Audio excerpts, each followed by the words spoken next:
अफ़सोसनाक ख़बर है कोयटा मां सां शेयर कयूं पिया। कुंज मलीर मकरान कोस्टल हाईवे ते मज़दा सां हादसो पेश आयो आहे, जंहिंमें कराची वासी 3 ॼणा फौत थी विया।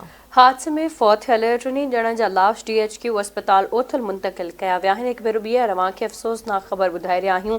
कोयटा मां जिथे कुंज मलीर मकरान कोस्टल हाईवे ते मज़दा सां हादसो पेश आयो आहे, कराची वासी 3 ॼणा फौत थी विया आहिनि। हादसे में फौत थियल टिनी ॼणनि जा लाश DHQ अस्पताल ओथल मुंतकिल कया विया आहिनि। अफ़सोसनाक ख़बर आहे, अवांखे हिकु भेरो ॿीहर ॿुधायूं। कुंज मलीर मकरान कोस्टल हाईवे ते मज़दा सां हादसो पेश आयो, कराची वासी 3 ॼणा अजल जो शिकार थिया। हादसे में फौत थियल टिनी ॼणनि जा लाश DHQ अस्पताल ओथल मुंतकिल कया विया आहिनि। तफ़सील मालूम कंदासीं। कोयटा मां आवाज़ जो रिपोर्टर आज़ाद बलोच असां सां लाइन ते मौजूदु आहे। जी आज़ाद, छा तफ़सील आहिनि हादसे जे हवाले सां आगाह कजो।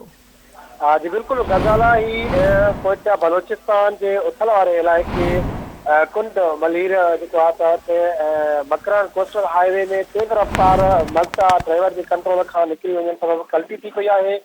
कल्टी थियण जे नतीजे में जेको आहे 3 ॼणा मौके ते फौत ऐं 40 खां वधीक बकरियूं जेका मरी वयूं आहिनि।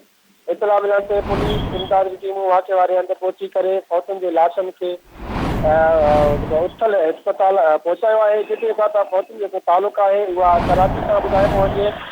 पुलिस राब्तो करण ते ॿुधायो आहे त हादसो जेको आहे तेज़ रफ़्तारी सबबु पेश आयो आहे ऐं जेको आहे मज़दा जी ब्रेक फेल थियण सां बि हादसो पेश आयो आहे।